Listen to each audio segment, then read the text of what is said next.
My girlfriend announced. We're polyamorous now, I already have someone. I said, congratulations. Then I started dating her stepmother who'd been single for 3 years. When she saw us at a restaurant, her open mind suddenly had very specific boundaries.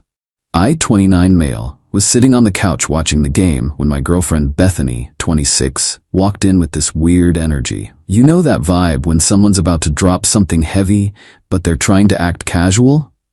Yeah, that. She sat down, muted the TV, mid-play B2, and goes, we need to talk about evolving our relationship. I already knew something was up.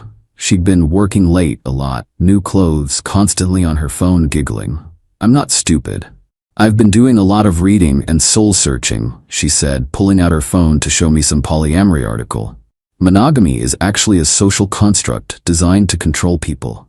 I think we should open our relationship. I took a sip of my beer. Okay. Her eyes lit up. Really? You're not mad? Why would I be mad? You're an adult who can make her own choices. She practically bounced with excitement. Oh my God, I'm so relieved. I was so worried you'd freak out. Actually, I should be honest. I've already connected with someone. His name is Terrence. He's from my pottery class. Pottery class. The one she started 6 months ago. Kun. We haven't done anything physical yet, she added quickly. I wanted to talk to you first, but we have been texting and there's definitely something there. I nodded. Congratulations, she blinked. That's it? Congratulations? What else should I say? You've made your decision. You've already got someone lined up. Seems like you've got it all figured out. She spent the next hour explaining the rules. We could both see other people, but we had to be honest about it. No bringing people to our apartment. Protection always. Check in with each other about feelings. She had a whole PowerPoint, basically. So, she said finally, are you going to start dating too? Maybe. We'll see. She looked almost disappointed that I wasn't more upset. You're taking this really well. I process things internally. That night, she went to meet Terrence for coffee. I started looking for a new apartment. Update 1. So things got interesting. First, let me clarify. I moved out the next week. Found a decent studio downtown. Bethany kept texting about how this didn't mean we were breaking up, just expanding our love. I responded with thumbs up emojis mostly. She started posting constantly about her journey and how love isn't finite and all these quotes about freedom and authentic living. Terrence started appearing in her stories. Dude looks like a store-brand yoga instructor. Man bun, hemp necklace, the works. Meanwhile, I focused on my own life. Hit the gym more, reconnected with friends. Actually pretty peaceful. Then came Dorothy. Dorothy, 48, is Bethany's stepmother. Been in her life since Bethany was 15. Her dad passed 2 years ago from cancer, and Dorothy's been single since. She's honestly awesome. Runs a successful catering business, super funny, looks amazing for her age. Think Sofia Vergara vibes. I ran into her at the grocery store. She was struggling with a massive bag of rice. I helped her get it in her cart. Oh, Liam, how are you, sweetheart? She gave me this huge hug. I haven't seen you in weeks. Bethany said you two are trying something new? I laughed. That's one way to put it. She brought that Terrence boy to dinner last week. He spent 20 minutes explaining to me why free-range chickens have better chakras. I lost it. She laughed too. You want to grab coffee? She asked. I could use some normal conversation. We talked for 3 hours about her business, my job, books, travel. Not once did she mention polyamory or chakras. It was really nice. She texted me the next day. I'm catering an event tomorrow night and my assistant just bailed. Want to earn some extra cash? I said yes. We worked that event together, me basically being her sous chef and server. We made a good team. She was professional but fun, kept making me laugh with commentary about the guests. At the end of the night, splitting tips in her car, she goes, this might be inappropriate, but would you like to have dinner sometime? Like actual dinner, not a work thing. I looked at her, really looked at her, this beautiful, successful, funny woman who'd been dealt a rough hand but kept going. I'd love that. She smiled. Bethany's gonna lose her mind. Bethany wanted an open relationship.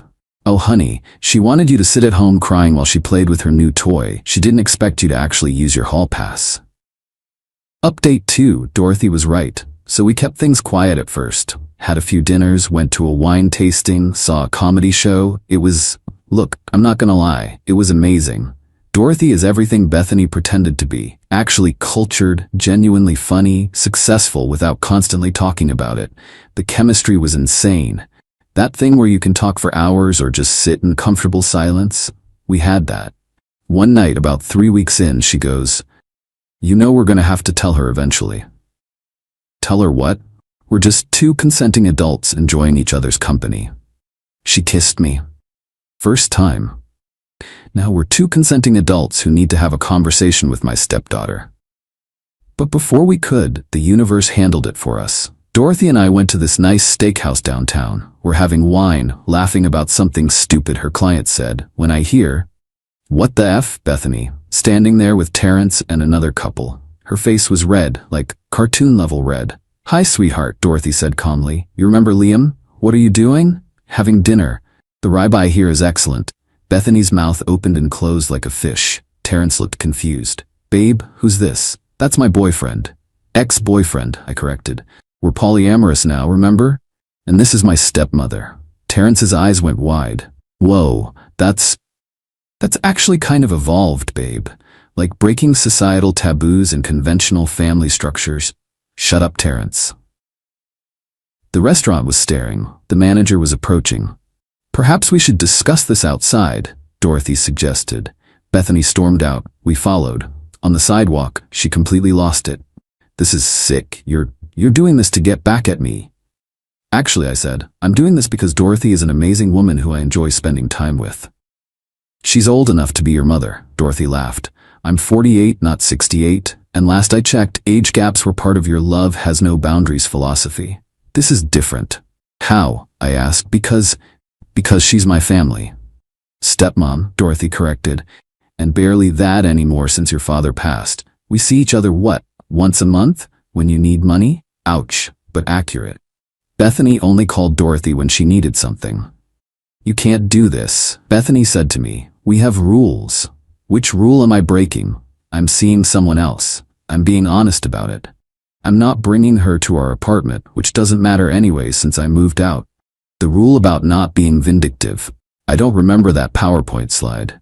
Terrence tried to interject. "Maybe this is actually beautiful? Like, love really is infinite." And Terrence, "I swear to God." Dorothy stepped forward. "Bethany, you wanted an open relationship." Liam agreed. "Now you're upset because he's actually participating? That seems a bit hypocritical." "With you? My mother?" "Stepmother. And you're right, it's awkward. But you created this situation. You can't be mad that people are living by the rules you set." Bethany started crying. Not sad tears, rage tears. "This is so messed up. You're both disgusting." She stormed off. Terrence gave us an awkward peace sign and followed. Dorothy turned to me. "Well, that went better than expected." "Really?" She didn't throw anything. Update 3. The extinction burst, learned that term from you guys, began immediately. First came the family assault. Bethany called every relative Dorothy had, telling them Dorothy was a predator who stole her boyfriend. Most of them laughed. Dorothy's sister actually said, "Good for her. Liam's cute." Then came the social media campaign. Bethany posted this long thing about how she was betrayed by two people she trusted, and how some people use progressive relationships as weapons. Girl, what? The comments were not what she expected. "Wait, didn't you start the open relationship? So it's only okay when you date other people?" "Dorothy looks happy. Good for her." "Terrence seems nice. Why are you mad?" She deleted the post within an hour, but here's where Bethany really messed up. She called Dorothy's biggest catering client, the country club where Dorothy does all their events, and tried to get her fired. Told them Dorothy was engaging in inappropriate relationships and lacked moral character. The client called Dorothy immediately. Turns out, the woman Bethany spoke to, her husband left her for a younger woman last year. She was firmly Team Dorothy.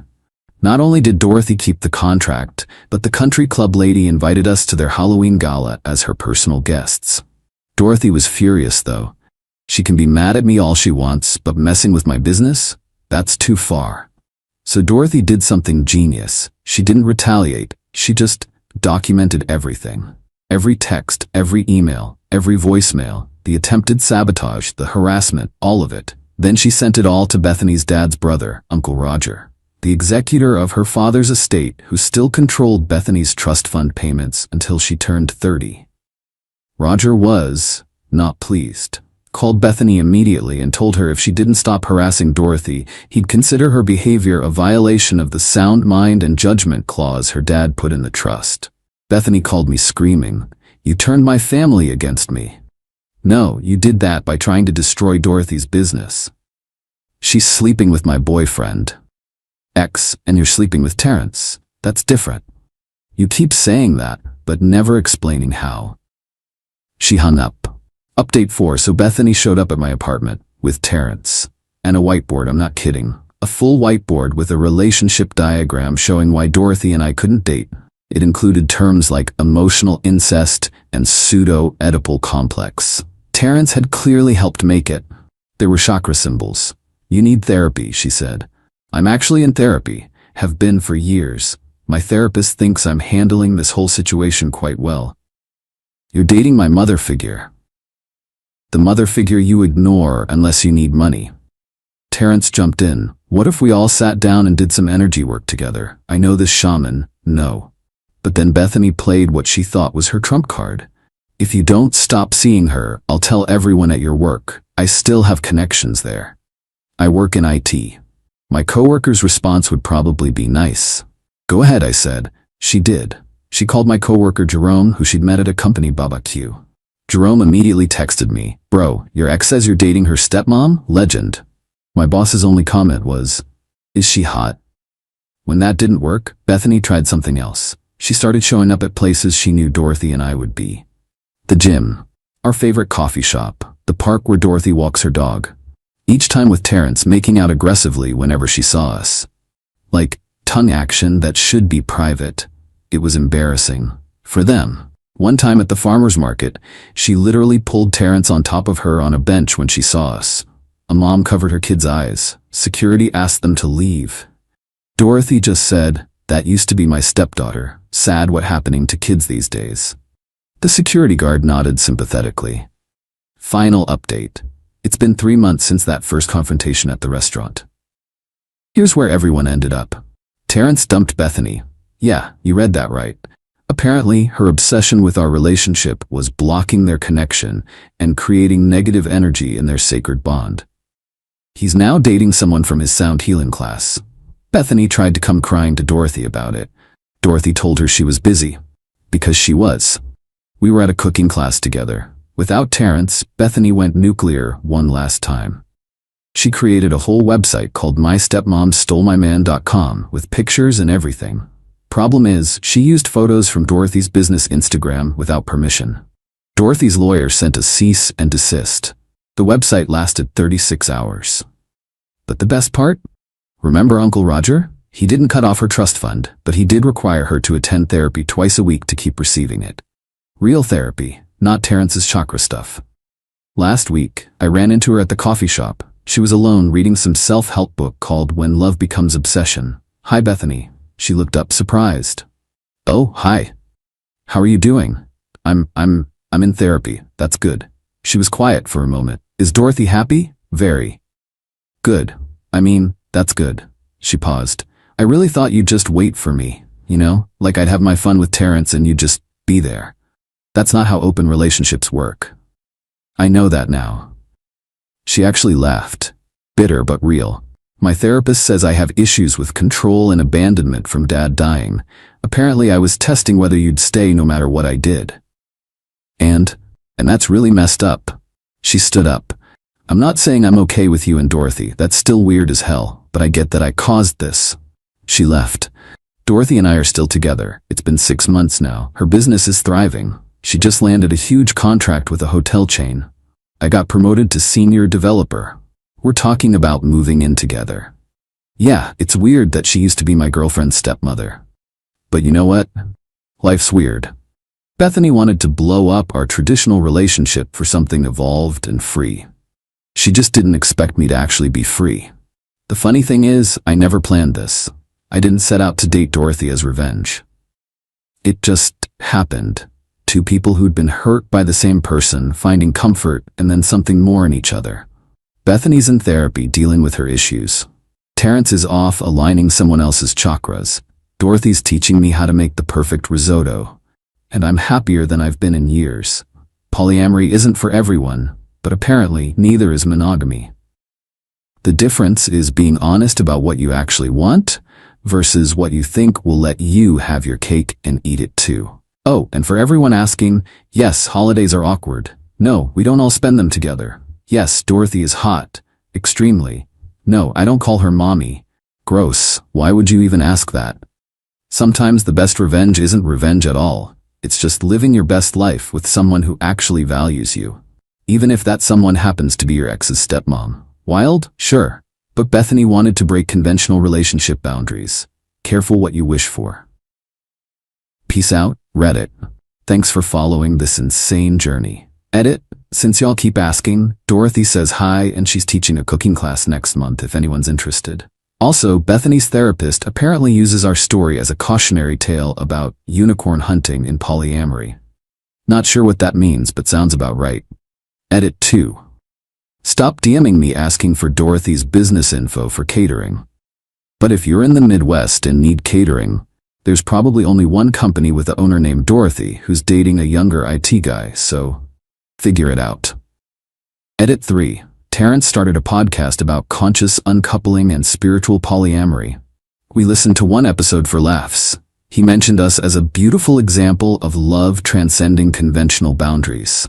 Dorothy almost choked on her wine.